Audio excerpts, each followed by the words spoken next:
Hello, happy hump day, and I hope your Wednesday is going very well. Welcome back to my channel, folks. If it's your first time visiting, hello there. Thank you so much for stopping by. I value you and appreciate you dropping in to my little channel. Please leave a thumbs up below the screen and subscribe if you haven't already. Please don't forget to ding my little bell so that you'll get notifications of all my future uploads. So here we are again. I'm aiming for consistency. I'm hitting it 100% so far. Hello to the chat. Hi, Kaz. It's always really nice to see you. 299 subs. Who will be the Spartan number 300? I don't know. Who will be the Spartan? Morning, Daz. God, I bet you've seen a beautiful sunrise this morning. Hello, Lurker. It's always nice to see you guys. Let's enjoy some quality time together. I am sorry about the change of plan. It was just too big a subject for me to handle alone. So to get a balanced view of it, we decided that it would be better if I had a veteran's point of view too. Could you please help me out by letting me know in the chat if there's any problems that pop up with the stream? Because I wouldn't have a clue. I'm just winging it. Today's subject is about being single and being happy about it. This is the longest period of time I've been single ever in my adult life. And I want to make it clear, I'm not sad about it and that it's by choice. It's not because I'm not fortunate enough to have lots of lovely gentlemen trying to seduce me. I do, and that's rather lovely, and I'm always flattered. But I'm not looking for another relationship. I'm not opposed to it if someone special comes along and sweeps me off my feet, but I'm okay. I'm actually better than okay not being part of a couple. I don't feel like a failure, like I'm less worthy, or like I'm missing out by living as a single woman. You know, not going to lie, being single is actually pretty awesome for me at the moment. You know, I'm on a bit of a journey of self-discovery. I'm really getting to know myself. I'm feeling probably the best I ever have. I've spent the last few years traveling through the stages of singleness. You know, first there was the heartbreak of a lost long-term relationship. And when you invest so much of yourself and your time into anything, and then plans change, there's a grieving process that's actually really necessary. So, you know, you have to process the change. And hi guys. You have to debrief yourself on the events and then accept your new reality. You shouldn't sit in your pity party too long, though. It's okay to feel sad. You know, of course, you're going to feel sad. In fact, if you skip that bit, it's probably not healthy. But don't sit in your pity party, because that will alienate folks and just not help you to be happy again. And surely that's the goal, to be happy and live a quality of lifestyle that brings a fulfilling life. It brings you joy. And newsflash, you don't need to be in a relationship to have that. You know, being newly single does suck for sure, but the suckage will pass if you can move past the grieving phase and into the growing phase of being single. You know, get to know yourself, look at yourself in total honesty. You know, you've got to audit your behaviors and your attitudes, weed out any bitterness and jealousy, cut away bad habits and like aspects of yourself that don't, serve you well. It's really hard, but it's important you do, and it's work, and you're going to have to grind to make this happen. But that will keep you busy instead of wallowing about your lost relationship. The easiest way to lose bad habits is to replace them with new habits that serve the new you. It takes a few weeks of consistent practice to cement new habits into your life. This is the rebuilding stage.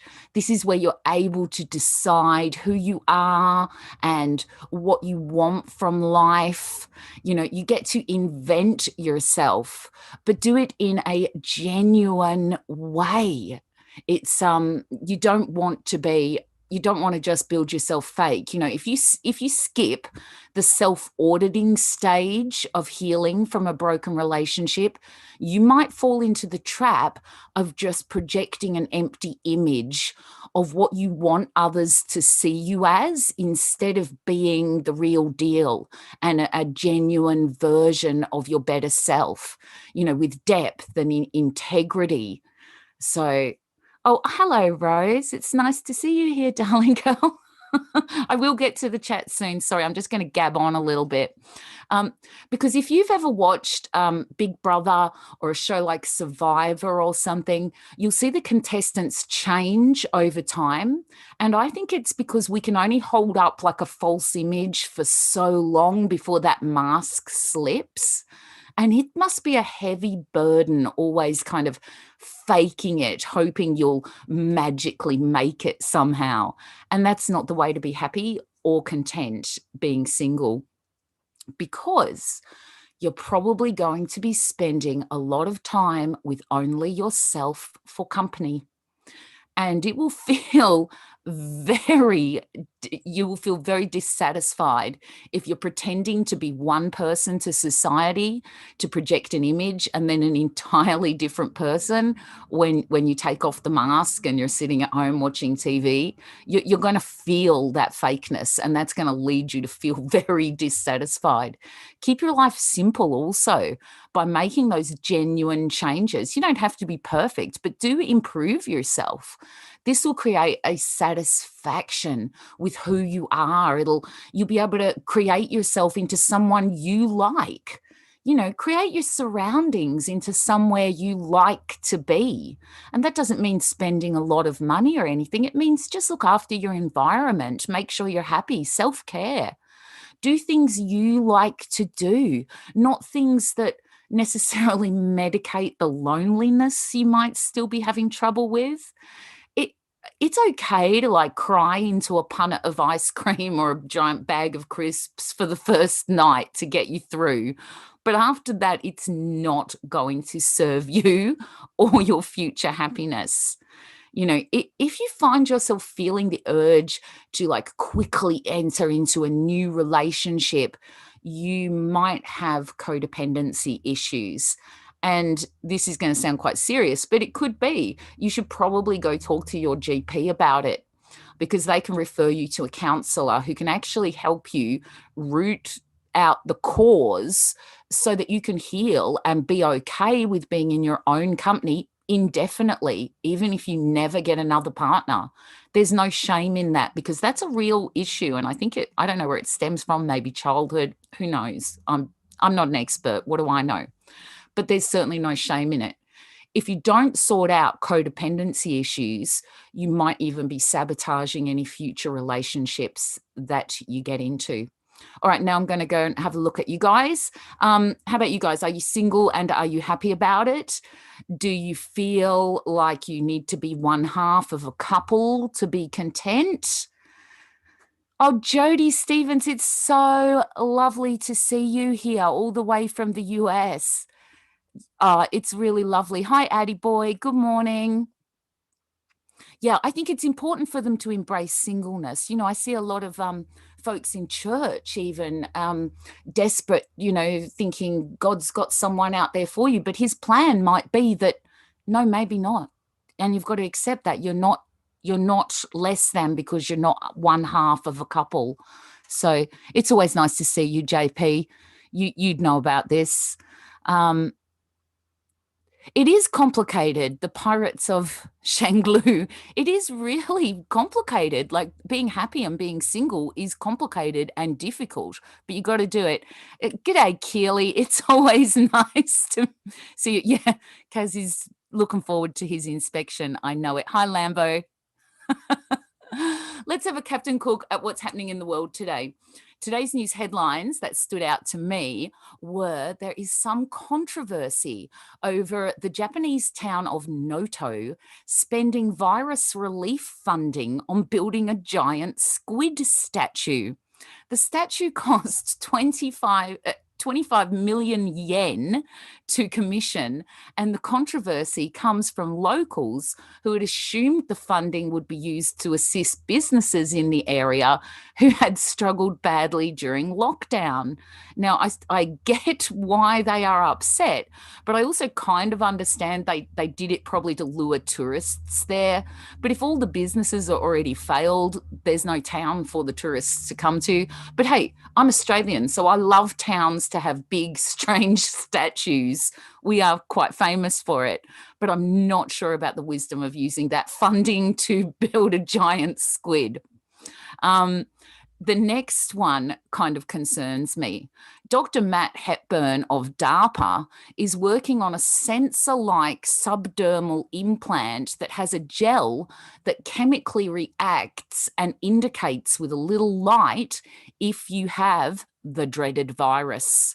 So I'm not sure, does it have to be a subdermal implant? Is this virus the worst thing we've ever faced? Does it need to be that serious that we're getting transdermal implants? Is there not better ways we can deal with this? Yeah, exactly. It's a kraken, Kaz. You've got to check it out. The town's called Noto. You've got to check it out. Today in history, on the 5th of May, 1260, Kublai Khan, grandson of Genghis, became ruler of the mighty Mongol Empire. On May the 5th in 1921, the perfume Chanel No. 5 was released by legendary fashion designer Coco Chanel. And on May the 5th, 1930, our Don Bradman scored an unbeaten 185 runs during a tour match in England against Leicestershire. So what do you think about that? Yeah, exactly. Kaz has said, no, it doesn't. They don't have one for HIV. Exactly. You would think there are, what about cancer and that? Why is this all of a sudden such a panic that we need to be getting DARPA working so hard on transdermal implants? Granted, that's not the only thing they're working on, but they've been told to end pandemics. We'll see how that goes. Today, my pick for 3 historical figures I would want to spend an evening with I think this is my favourite ones, would be William Blake, because that would promise an interesting evening of deep philosophical and artistic conversation. Hieronymus Bosch, because he painted one of my favourite paintings in the whole world, the altarpiece, which is the Garden of Earthly Delights. In fact, it's in the Flemish Room in the Spanish National Gallery. And talking about Spain, my third would be Salvador Dali, because that would be truly an evening to remember. It would be, you wouldn't need any wine for that to be a very memorable evening. Before we wind up, I would like to recommend a YouTube channel for you, and it's called Alter, Alter. It's a great short, it's great for short horror films. It has some of the best, like if you love short films and you love horror films, go there. There is even some that you may rather forget, like Gwilliam. I know Kaz and JP love their Gwilliam. So let's have a look what you're all saying. Yeah, good luck with your inspection tomorrow, Kaz. Hi, Stephen Webb. Yeah, you love that Gwilliam. I know you'll never forget your Gwilliam, Kaz. I know it. Yeah, exactly. Daz said, bugger that. If anyone comes at me with an implant chip, they can find themselves having a suppository. Exactly. Exactly.